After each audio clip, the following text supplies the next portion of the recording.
दीपिका पादुकोण और महेंद्र सिंह धोनी बड़े सेलिब्रिटीज हैं, एक बहुत मुकम्मल क्रिकेटर और एक बहुत ज़बरदस्त एक्टर।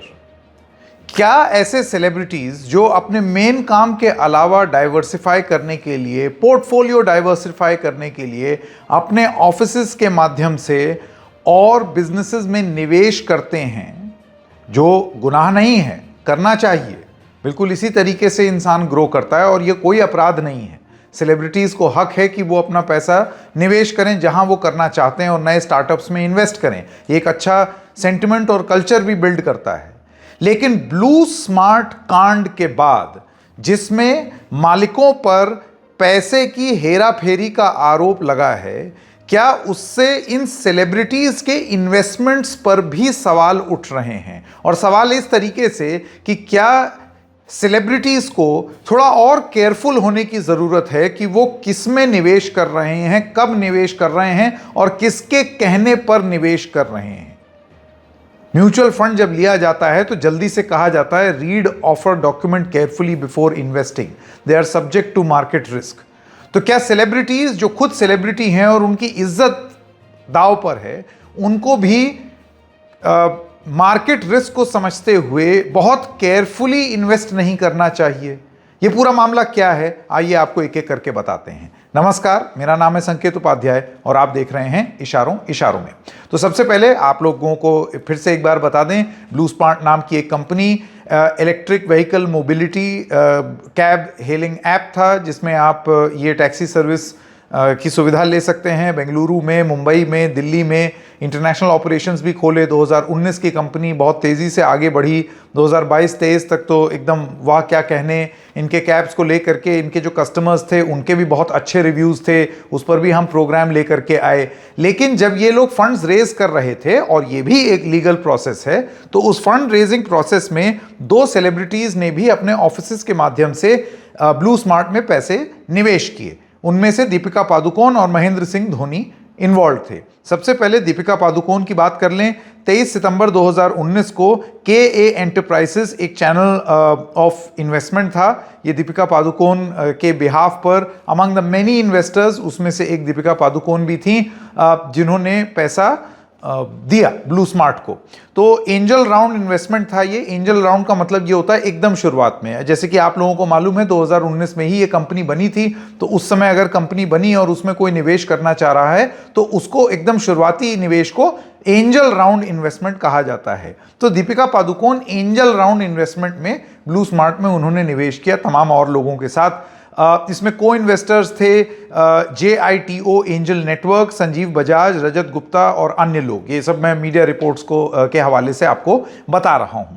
इसमें टोटल अमाउंट था $3 मिलियन। अब ये निवेश हुआ, लेकिन इस निवेश के बाद इसके साथ क्या हुआ, उनको रिटर्न्स मिले, एग्जिट करने का मौका मिला या नहीं मिला, अब ये सारी चीज़ें इस वजह से सवाल में आएंगी क्योंकि कंपनी ही बैठ गई। और कंपनी बैठ गई तो फिर इन लोगों के पैसे का क्या होगा, वो ये लोग जाने। अपना ड्यू डिलिजेंस तो ये करते ही होंगे, कोई ऐसे तो पैसे लगाता नहीं है। लेकिन दीपिका पादुकोण ने क्या ये सवाल पूछा कि मेरे पैसे कहाँ गए, डूब तो नहीं गए? ये सारी चीज़ें अब शक के घेरे में आ रही हैं। अगली इन्वेस्टमेंट है महेंद्र सिंह धोनी की। महेंद्र सिंह धोनी की डेट ऑफ इन्वेस्टमेंट बताई जाती है जुलाई 2024। 200 करोड़ रुपए की प्री सीरीज B फंडिंग थी और चैनल था MS धोनी फैमिली ऑफिस, यानी कि वो भी डायरेक्टली इन्वेस्ट नहीं कर रहे थे, लेकिन उनका पैसा उनके ऑफिस के माध्यम से निवेश हुआ ब्लू स्मार्ट में। इसमें को इन्वेस्टर्स थे renew power, Swiss asset manager, responsibility investments AG और तमाम अन्य और लोग। इस तरीके की जानकारी अब सामने आ रही है।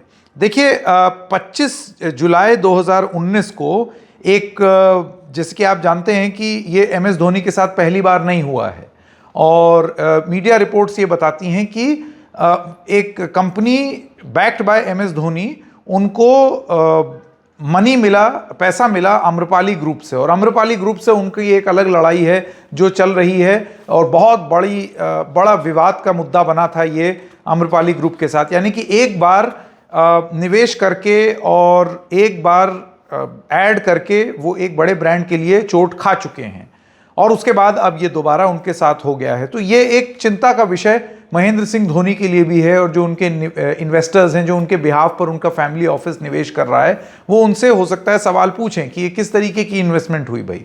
अब क्योंकि ये इन्वेस्टमेंट रिसेंट है, 2024 की है, और उसके एकदम बाद ये सब हरकतें हो गई, और जो स्कैम निकल करके आया है, जो फ्रॉड निकल करके आया है, वो भी इसी पीरियड में जो फ्रॉड हो रहा था वो यही चीज़ है जो अब निकल करके आ रही है।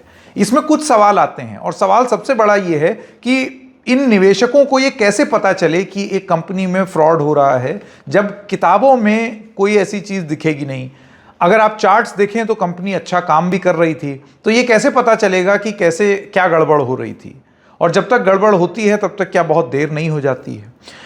अब बात करते हैं महेंद्र सिंह धोनी कैसे ट्वाइस अनलकी हो गए, क्योंकि आम्रपाली ग्रुप के साथ एक इतिहास है। आप जानते हैं कि आम्रपाली ने उनके ऊपर आरोप लगा था कि उन्होंने दसियों हजारों होम बायर्स के साथ छलावा किया, उनको फ्लैट बोल करके फ्लैट दिया नहीं।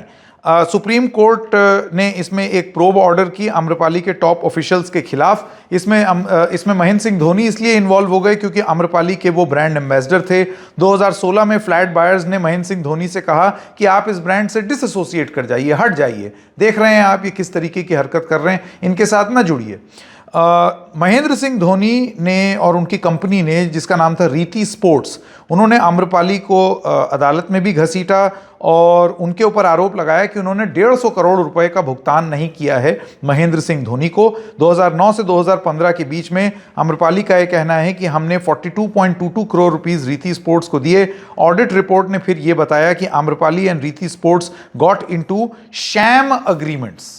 ये उस समय की ऑडिट रिपोर्ट थी जिस पर रीति स्पोर्ट्स, जो कि महेंद्र सिंह धोनी की कंपनी है, उसने कहा कि the audit report is bereft of proper information on relevant documents. तो ये एक मामला सामने आया था।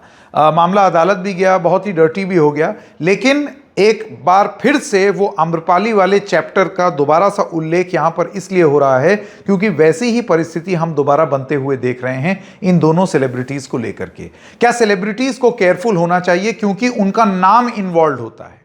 आप जाहिर सी बात है ये काम आउटसोर्स करते हैं, जो एक्सपर्ट्स होते हैं उनके ऊपर छोड़ते हैं, तो अगर वो ड्यू डिलिजेंस ना कर पाएं तो बात समझ में आती है। आप हमेशा कह सकते हैं कि भाई मैं थोड़ी हूं इन मामलों का जानकार, जो थे मैंने उनको ये जिम्मेदारी दी थी। लेकिन फिर ऐसे वक्त में क्योंकि आप सेलिब्रिटी हैं तो ड्यू डिलिजेंस भी और ज्यादा क्या नहीं हो जाना चाहिए। तो इशारों में बस इतना ही, फिर मिलेंगे किसी और मुद्दे के साथ, तब तक के लिए नमस्कार।